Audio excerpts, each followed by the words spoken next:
안녕하십니까, 이진우입니다. 부동산 프로젝트 파이낸싱 금융 위기로 유동성 문제를 겪고 있는 태영건설이 워크아웃 기업 구조 개선 작업 신청을 할 거라는 관측이 강하게 나오고 있습니다. 내년부터 전 금융권의 대출에 대해서 DSR을 산정할 때 일정 수준의 가산금리를 추가로 부과하는 스트레스 DSR 제도가 내년부터 단기적으로 도입됩니다. 지금보다 대출 한도가 더 줄어들게 될 것으로 전망되고 있습니다. 극심한 경제난을 겪고 있는 가운데 최근 새 대통령을 뽑은 아르헨티나가 정부 구조조정 차원에서 5,000명가량의 공무원을 정리해고하겠다는 계획을 밝혔습니다. 이 소식도 자세하게 알아보겠습니다. 12월 28일 목요일 손에 잡히는 경제 시작합니다. 오늘은 서울신문의 송현석 기자, 행복자산관리연구소 김현우 소장, 그리고 박세훈 작가, 이렇게 세 분과 함께 경제 뉴스 정리해 보겠습니다. 어서 오십시오. 네, 안녕하세요. 자, 박 작가님이 준비해 오신 소식, 태영건설 워크아웃 신청. 이런 보도가 계속 나오고 있는데, 워크아웃이라고 하는 게 이제 기업이 어려워져서 이건 안 되겠다. 법정 관리를 신청해서 뭐 그냥 회사를 접든가. 아니면 뭐 어쩌좀 살려보든가. 일단은 저분들한테 그냥 맡겨서는 회사 안 되겠어 라는 결정을 하기 직전에 일단 여기에 돈 빌려준 사람들끼리 좀 모여서 회의를 한번 해봅시다. 그렇습니다. 그거라면서요? 그렇죠. 수술 들어가기 전에 일단 응급실부터 좀 거쳐보자라는 건데, 그러나 아직 워크아웃을 신청한다는 공식적인 발표가 난 건 아니고요. 사실 이 태영건설의 워크아웃 얘기는 지난 15일쯤에 이른바 지라시가 한번 돌았거든요. 신청할 것 같다고. 근데 당시만 해도 태영건설 측에서는 말도 안 되는 얘기다 라면서 강하게 부인을 했었어요. 그런데 어제는 이 워크아웃설에 대해서 태영건설 측이 긍정도 아니고 부정도 아닌 다양한 경로를 검토 중에 있다, 이런 답변을 내놓으면서 이 워크아웃을 신청하는 거 아닌가라는 쪽으로 무게가 실렸고요. 그래서 관련 보도도 나온 건데, 그러면서 어제 태영건설의 주가도 20% 가까이 폭락을 했습니다. 태영건설은 어떤 상황입니까 지금? 일단 좀 어렵긴 한데, 어려운 이유가 태영건설이 돈을 아주 못 벌어서 그런 건 아니고요. 태영건설의 부동산 PF 대출에 문제가 생긴 것 같다는 겁니다. 보증 잘못 썼다면서요? 그렇죠. 부동산 PF 대출이라는 게 이런 거잖아요. 아파트를 지으려면 땅을 사고 시공사를 정하고 분양을 해야 되는데, 분양만 성공하면 그 다음에는 분양받은 사람들이 내는 계약금, 뭐 중도금으로 공사를 하면 되는 거라서. 근데 아파트를 지으려면 시행사가 땅을 사야 하잖아요. 근데 아파트 값의 대부분은 땅값이니까 비쌉니다. 근데 시행사는 당장 돈이 부족해요. 그래서 아파트 지을 땅을 산 돈을 금융회사에 가서 빌려야 되는데, 요 빌리는 게 부동산 PF 대출이거든요. 근데 분양이 잘 되기만 하면 아무런 문제가 없는 대출이기도 합니다. 그런데 시행사들이 금융회사에 가서 저희가 땅을 좀 사고요, 거기에 건물을 지어서 분양을 하려고 하니까 돈 좀 빌려주세요, 분양대금 받으면 그걸로 갚을게요 라고 하면 잘 안 빌려주거든요. 왜냐하면 은행 입장에서는 당신들 뭘 믿고 돈을 빌려줍니까? 그거 혹시 짓다가 안 되면 저희만 손해나는 거 아닙니까? 라고 하는 거죠. 그러니까 땅을 산 시점과 분양하는 시점 사이에 시간이 걸리는데, 땅 사는데도 시간 걸리기도 하고, 그렇죠. 어렵기도 하고요. 그래서 분양까지 잘 되면 모르겠는데 땅은 샀는데 분양되는 그 사이 시간 동안 부동산 경기가 식거나 해서 분양이 안 돼 버리면, 그렇죠. 그 땅 다시 환불해 주세요 한다고 해서 땅 주인들이 그럽시다 할 리도 없고, 그렇죠. 아파트 지을 땅인데 아주 싼 값에 논밭 가격으로 샀을 리도 없고. 그렇습니다. 그러니 그렇게 붕 뜨면 어떻게 할 건데요? 라는 질문에 대해서, 그래서 잘 안 빌려주죠. 그래서 거기에 대해서 건설사들이 나섭니다. 건설사들이 시행사에 보증을 서는 경우가 많은데, 혹시라도 뭔 일 있으면 우리가 책임질게요 라고 하는 겁니다. 건설회사는 뭘 받고 이런 보증을 서줘요? 왜 좋아? 뭐가 좋아서? 건설회사 같은 경우에는 그런 경우에 수수료를 받기도 하고, 나중에 분양이 됐을 경우에 거기서 나오는 이익을 가져가기도 하고, 본인들이 거기 아파트 짓기도 하고. 그렇습니다. 그런 게 있기 때문에 서는데, 금융회사 입장에서는 그래 뭐 어느 정도 규모 되는 건설사가 보증을 선다고 하니까 라고 믿고 빌려줍니다. 근데 태영건설도 지금 문제가 되는 게 바로 이 보증을 선 PF 대출인 건데, PF 대출 보증 선 게 대략 3조 원이 조금 넘어요. 그리고 이 중에 오늘까지 당장 갚아야 하는 돈이 400억 원 정도 되는데, 이걸 못 막을 것 같다라는 얘기가 시장에서 나오는 겁니다. 그래서 아마도 오늘 태영건설이 워크아웃 신청을 할 것 같다는 보도들이 나오는 거죠. 그러니까 매달 꼬박꼬박 월급 잘 들어오던 직장인이 빅보증을 좀 잘못 선 그런 경우인 겁니다. 이 건설회사가 이제 건설해서 돈 벌고 차익 남기고 하면 그것만 하면 되는데, 그러려면 수주를 해야 되고. 그렇죠. 수주를 하려니까 그럼 어떻게 보증서에 도장 좀 찍어 주시겠습니까? 뭐 저희가 대출을 받아서 땅을 사야 여기다 공사를 짓든 뭐 수주를 해드리든 하죠. 그렇죠. 하는 거에 그 유혹 때문에 전국의 여러 곳에 다 이제 보증서에 도장 찍었다가 다 같이 이제 문제가 되는. 그렇습니다. 그리고 지난 한 2, 3년간은 부동산 경기가 또 괜찮았기 때문에 좀 약간 무리해서 사업을 확장한 경우도 있습니다. 근데 또 이 PF 대출이라는 게 아까도 말씀드렸지만 분양이 잘 되면 문제가 없는 대출이라는 얘기는 반대로 얘기하면 분양이 안 되거나 아파트가 안 지어지거나 하면 문제가 많은 대출이라는 뜻이기도 하거든요. 예. 근데 태형건설이 보증을 선 곳 중에 착공도 못하고 지금 대출 상환할 돈도 확보를 못한 사업장이 절반 정도 되는 걸로 추정이 되거든요. 근데 보통 때 같으면 이런 경우에 그냥 PF 대출 채권을 담보로 해가지고 또 돈을 빌리고 그 돈으로 갚고 하면 되는데 요즘처럼 부동산 경기가 안 좋고 공사 진행이 잘 안 되고 하는 상황이면 자금 잘 안 빌려줍니다. 자금 구하는 게 어려워져요. 누가 돈을 빌려주겠어요. 근데 게다가 또 태형건설이 가진 돈이 없다는 소문이 시장에 나기도 했으니까 더더욱 어딘가에서 돈을 끌어오는 게 힘든 그런 상황이기도 합니다. 그런데 회사에 있는 돈은 아주 넉넉지는 않고 그렇습니다. 그런데 이제 갚으라고 보증선분한테 갚으라고 연락 오면 이제 보증선분이 갚아야 되는 거죠. 그러다 이제 거의 돈 다 떨어져 가고 있다. 네. 알겠습니다. 이제 우리는 이유는 알았는데 이 여파가 어떻게 될 거냐 그럼. 그게 걱정인 거죠. 작년 말에 레고랜드 사태 벌어졌을 때 기억하시잖아요. 근데 사실 그게 레고랜드라는 한 사업장에서 발생한 일이었는데 예. 그 여파가 채권시장 전체로 번졌어요. 왜냐하면 금융시장이라는 곳이 워낙 분위기에 민감하기 때문에 조금이라도 불안한 일이 생기면 전염성이 강하게 퍼져서 무슨 일이 생긴 거 아닌가? 라면서 돈을 잘 안 빌려주게 되거든요. 마찬가지로 이번에 혹시라도 태형건설에 무슨 문제가 생긴다면 그 여파가 어디까지 어떻게 미칠지 알 수가 없다라는 게 지금 가장 무서운 겁니다. 예. 근데 만약에 이제 태형건설의 지주사인 TY홀딩스가 자산을 매각을 하고 그 돈으로 지원을 해줄 수도 있고요. 또 지금 문제가 되고 있는 사업장 같은 경우는 주 채권단이 산업은행이기 때문에 정부가 나서서 도와줄 수도 있습니다. 그러면 이제 위기의 불길이 번지는 걸 막을 수도 있겠죠. 근데 그러면 다행이긴 한데 한편으로는 또 경기 좋을 때도는 건설사들이 PF 대출로 돈을 벌고 나서는 경기 나빠져서 위기가 오면 정부가 도와줘서 위기를 넘기는 이 구조에 불공정함은 없느냐 하는 문제는 또 남게 되는 거죠. 그렇다는 이야기군요. 이게 이제 퍼지는 걸 막기 위해서 일단 워크아웃이라는 제도를 되살려서 금융회사들끼리 모여서 대책을 좀 만들어 보세요. 네. 일단 태형건설에 뭐 납품하고 인테리어 해주고 받을 돈들은 좀 계속 받아야 되지 않겠습니까? 그렇죠. 그 이야기를 하는 듯하네요. 알겠습니다. 그런 이야기가 또 있고 다른 이야기는 김현우 소장님이 준비해 오신 소식으로 좀 넘어가서 들어보죠. 네. 예, 어떤 얘기입니까? 변동금리 대출을 받을 때 네. 대출 한도가 내년부터는 좀 줄어들게 된다는 거던데요. 네. 이게 내년 중에 스트레스 DSR이라는 게 단계적으로 도입이 됩니다. 예. 그러니까 DSR이라는 게 사실은 대출 규제의 주요 수단으로 쓰이기는 하는데 이게 갚을 수 있는 범위 내에서만 대출 받아가세요 하는 게 취지잖아요. 예. 그런데 지금은 대출 당시의 금리로만 산정하다 보니까 미래의 금리가 올라갔을 경우에 원리금 상환액이 증가하는 걸 반영하지 못하고 있습니다.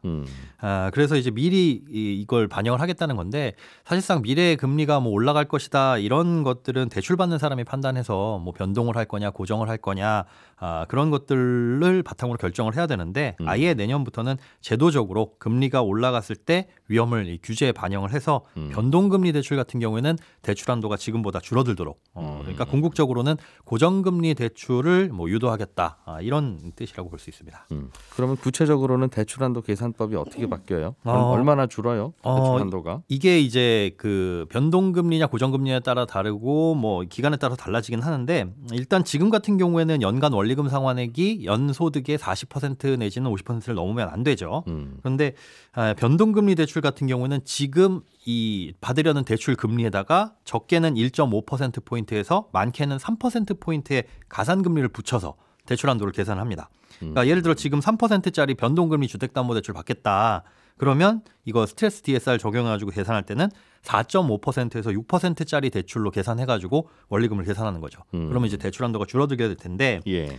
그럼 이 가산금리는 어떻게 붙이냐? 과거 5년 중 최고 금리하고 현재 대출을 받는 시점에서의 금리하고 그 차이에 따라서 결정을 하는데요. 최근 5년간의 최고점은 앞으로도 찍는다고 가정하고 금리가. 네, 그렇죠. 예를 들어서 이게 계산이 좀 복잡하긴 한데 최대한 간단하게 설명드리면 과거 5년 동안 은행 대출 금리 받더니 제일 높은 게 6%였고 지금 대출 받는 시점에서 금리가 5%라면 차이는 1%포인트잖아요. 네. 저 변동금리 대출을 받을래요? 그러면은 지금 금리가 5%라도 이 1%포인트 얹어가지고 6%로 계산을 하는 거고 만약에 그 우리가 흔히 고정금리 대출이라고 부르는 은행의 혼합금리 상품 있죠. 예. 이거 같은 경우에는 그 1%를 그대로 반영하는 게 아니라 1%의 60%인 0.6%포인트. 이렇게만 얹어가지고 계산합니다. 그러니까 고정금리 대출이란 것도 5년 후에는 변동으로 바뀌니까 그것도 반영하겠다. 그러니까 사실상 완벽하게 전기간 고정금리 상품이 아니라고 한다면 스트레스 DSR을 다 적용을 받는다라고 보시면 되고 앞으로 금리 올릴 것까지도 가정해서 올라가도 당시 소득에서 몇 % 이상은 넘어가지 않도록 네, 그렇습니다. 대출 한도를 줄여보겠다. 네, 맞습니다. 이게 사실 그러니까 지금부터 금리가 낮아진다고 하더라도 과거 한 2, 3년 정도 동안에는 금리가 꽤 높았잖아요. 그러니까 앞으로 한 5년 정도에는 이 스트레스 DSR이 적용이 되면 높은 금리가 적용이 될 수 있을 것 같습니다. 전반적으로 가계부채 위험을 줄여보자는 취지는 이해가 되는데 네. 뭐 그 취지대로 하려면 내일부터 대출 금지하면 되죠. 사실은. 그렇죠. 우리 대출 안 받고 살면 얼마나 마음 편하고 좋아요. 네. 그러나 이제 그게 안 되니까 그동안 이렇게 했던 거나 그러나 또 뭐 줄여보겠다고 하는 취지는 이해가 되는데 다만 이제 굳이 질문을 좀 드려보자면 네. 앞으로 금리가 올라가면 당신 어떻게 할 거야? 네. 거기에 대해서 우리는 또 한번 대책을 만들어 봅시다. 이제 이게 이 제도의 취지라면 네네. 아니 제가 앞으로 월급도 올라가지 않습니까? 그렇죠. 그걸로 반영하면 되지 왜 그건 반영 안 해주세요? 라는 또 반론을 할 수도 있을 것 같은데. 있죠. 그래서 예. 이게 사실은 작년에 나왔던 게 이 장래소득도 반영을 하겠다 해서 지금 현재도 DSR의 근로소득자에 한해서 장래소득을 반영하고는 있습니다. 근데 그게 39세 이하까지만 가능하고 어릴 때는 많이 반영해 줍니다. 그러니까 24살 이하까지는 지금 소득보다 50%를 더 얹어줘요. 그러니까 더 올라갈 걸로? 예, 지금은 2천만 원 벌고 있지만 3천으로 가정해 줄게 이렇게 계산을 하고 나이가 들면 들수록 그게 점점점 깎이는데 35살부터는 한 5%에서 6% 정도만 추가로 얹어줍니다. 앞으로? 네. 왜 당장 내년이라도 5% 연봉은 올라갈 수 있는데? 그렇죠. 그리고 실제로 봤을 때 40대 50대가 되면서 급여는 급격하게 상승하는 그때부터 게 피크인데 그렇죠. 피크가 짧아서 문제지. 네. 이걸 잘 모르시는 건지 아무튼 그러다 보니까 이 장래소득 인정이 별로 안 되고는 있긴 한데 제도적으로는 뭐 미래소득 증가분까지 반영은 하고는 있습니다. 장래소득이 반영이 안 되면 갈아타라는 얘기죠. 그렇죠. 2년 후에 그럼 다른 데로 갈아타세요. 그럼 그때는 또 올라간 연봉 가지고 계산 다시 할 거니까라고 네. 하는 거니까 그때 상황 맞춰서 불편해지긴 하는 건데 알겠습니다. 언제부터 적용된다고요 이게? 이게 내년 2월 26일부터는 은행 주택담보대출에 대해서 우선 적용하고요. 6월부터는 은행 신용대출 그리고 이금융권 대출로 확대합니다. 내년부터는? 예. 2월에 적용되는 것도 상반기에는 그대로 다 하는 게 아니라 갑자기 부담될 수 있으니까 원래 스트레스 금리의 25% 하반기는 50% 이렇게 적용하고 내후년부터 2025년부터는 100% 그대로 적용하는데 다만 이제 같은 은행 내에서 대환하거나 아니면 만기 연장하는 경우 있잖아요. 이 경우 같은 경우에는 내년에는 좀 제외되고 2025년부터 적용됩니다. 그러니까 상반기에 대출 받느냐 하반기에 대출 받느냐에 따라서 이게 한도가 달라질 수 있는데 이걸 모의 계산을 해보니까 현재 스트레스 금리는 0.6%포인트 정도 되거든요. 예. 2월 이후 상반기에 대출을 받으면 지금보다 대출 한도가 2%에서 4% 정도 줄어들고 하반기에 받으면 3%에서 한 9% 정도 줄어듭니다. 내년에 대출 받으실 계획이 있으면 미리 받으시라. 상반기에 받으시는 게 좋은데 건데 이게 뭐 하반기에 또 금리가 떨어지면 또 뭐가 유리할지는. 주택담보대출이라는 게 집을 사야 금리 대출을 받는 거니까. 그렇죠. 뭐 7월에 살 거 2월에 사세요라고 하는 건데 그게 사람 마음대로 됩니까 그게? 네. 그건 아니고 다만 이제 주택담보대출을 받아서 생활비 충당을 좀 하셔야 되는 상황인 분들은 그런 경우는 내년 6월쯤 되면 받아야 되겠네 싶으면 좀 미리 가보셔야 될 것 같다. 네. 그런 정도군요. 알겠습니다. 송현석 기자가 준비해 오신 소식도 좀 들어보죠. 어떤 내용인가요? 아르헨티나 정부가 공무원을 해고하기로 했다는데 공무원 해고가 잘 되나 봐요 여기는? 네, 됩니다. 최근에 아르헨티나의 하비에르 밀레이 대통령이 취임을 했죠. 남미의 트럼프, 뭐 아르헨티나의 전개토 이렇게 불릴 만큼 굉장히 급진적인 인물인데요. 예. 올해 새로 채용된 공무원들은 더 이상 계약을 연장하지 않겠다는 법안에 서명을 했습니다. 최소 5천 명에서 최대 7천 명에 달하는 공무원들이 영향을 받을 것으로 보입니다. 아시다시피 이 아르헨티나라는 나라가 경제난이 굉장히 극심한 나라고 예. 밀레이 대통령은 경제난이 심해진 게 다 포퓰리즘 때문에 남발된 이 복지 정책 때문이다. 이렇게 주장을 해왔거든요. 그러면서 후보 시절부터 뭐 공공정책도 다 폐지하고 공기업도 민영화해야 된다. 이렇게 이야기를 하면서 공무원들을 거리로 내던질 것이다. 이런 공약을 내왔었는데 예. 굉장히 성실하게 약속을 이행하고 있습니다. 지금 아르헨티나 공무원은 전체 인구의 7.4%, 숫자로 보면 341만 명이 훌쩍 넘고요. 예. 한국하고 비교하면 공무원 규모가 인구 대비 3배 정도 된다고 합니다. 근데 이게 정년까지 정년 보장이 되는 게 아니라 무슨 계약직인가 봐요. 네, 일종의 계약직도 포함이 되어 있습니다. 계약직 공무원들은 더 이상 연장 안 하는 식으로 그렇죠. 줄이겠다. 네, 그래도 공무원이기 때문에 사실 철밥통을 찼다고 볼 수 있는 건데 이 철밥통을 찬 공무원들이 엄청나게 많은 거죠.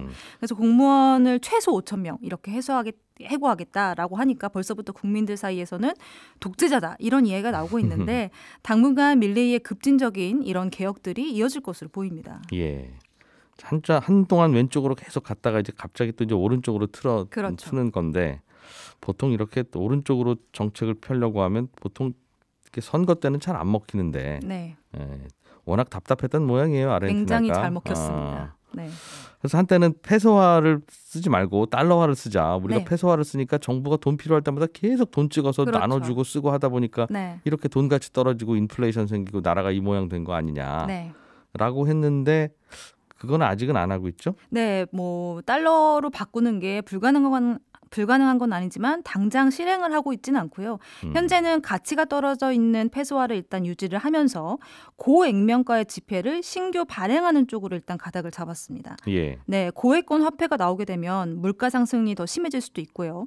뭐 탈세나 돈 세탁에 이용이 될 수 있다 이런 단점이 있긴 하지만 최근 뭐 아르헨티나의 경제 상황을 봤을 때는 달러화 대비 페소화의 가치가 1000분의 1까지 떨어져 있는 상태이기 때문에 지금 아르헨티나 1000페소라고 네. 하면 우리나라 돈 1000원 대충 그런 느낌인가 봐요. 맞습니다. 그런데 가장 고액권이 2,000원짜리래요. 네, 그래서 우리나라는 그게 5만 원짜리니까 되게 불편은 하겠다. 엄청 불편하죠. 그래서 지폐가 굉장히 많아져야 되는 상황인 겁니다. 그래서 이제 고액면가의 지폐 발행이 불가피한 상황이고 또 다른 문제는 일단 아르헨티나의 조폐공사, 우리로 치면 조폐공사죠. 조폐공사 사장 자리가 계속 지금 공석이에요. 그래서 뭐 이 지폐를 자국 안에서 찍지 못하는 여러 가지 상황들이 있는데 이것 때문에 중국이나 뭐 스페인, 브라질 이렇게 여러 나라에 자기네 지폐를 찍어달라고 요청을 했어요. 아르헨티나가. 예. 근데 중국 같은 경우는 아르헨티나 이 요청을 받고 아르헨티나 지폐 4억 장을 찍어놨단 말입니다. 근데 아르헨티나가 이걸 또 가져가질 못하고 있어요.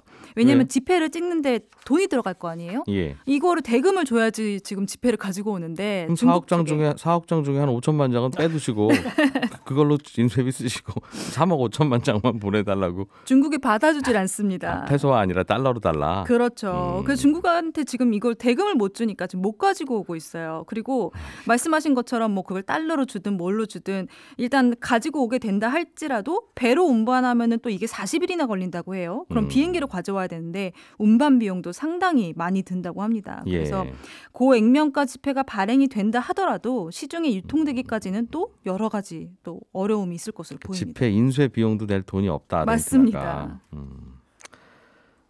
알겠습니다.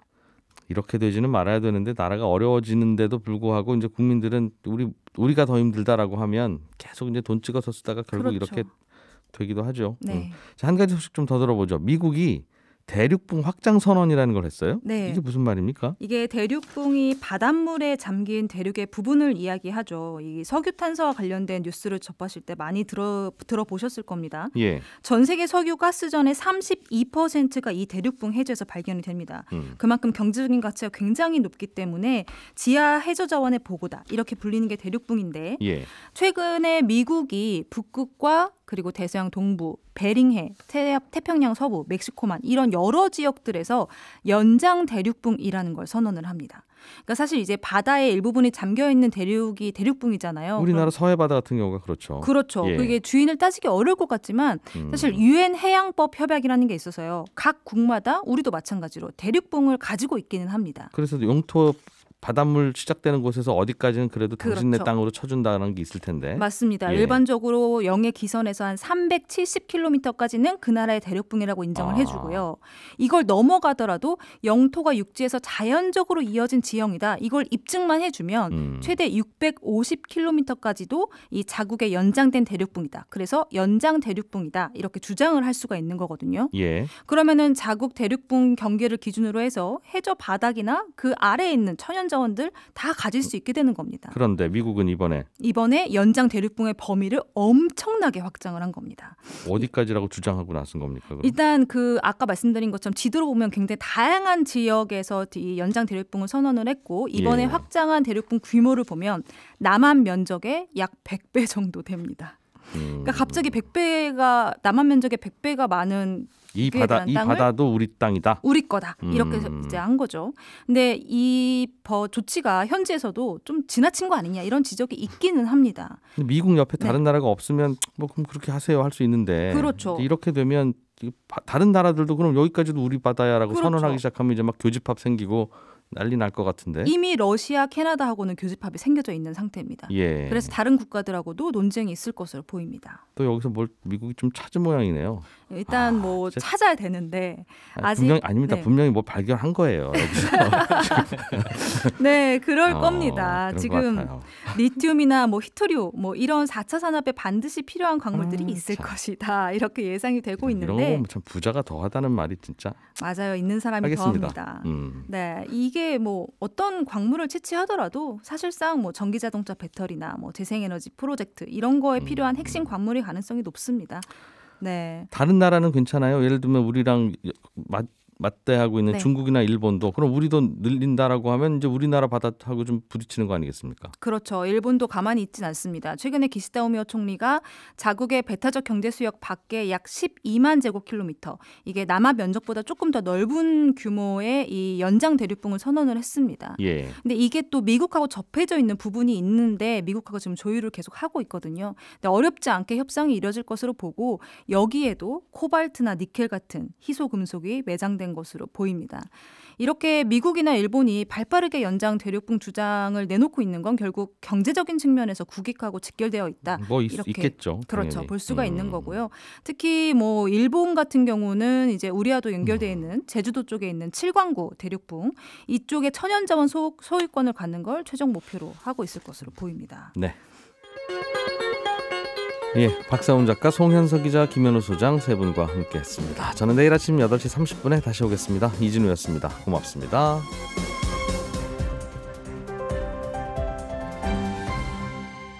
경제를 생각하는 사람들의 즐거운 습관. 이진우의 손에 잡히는 경제.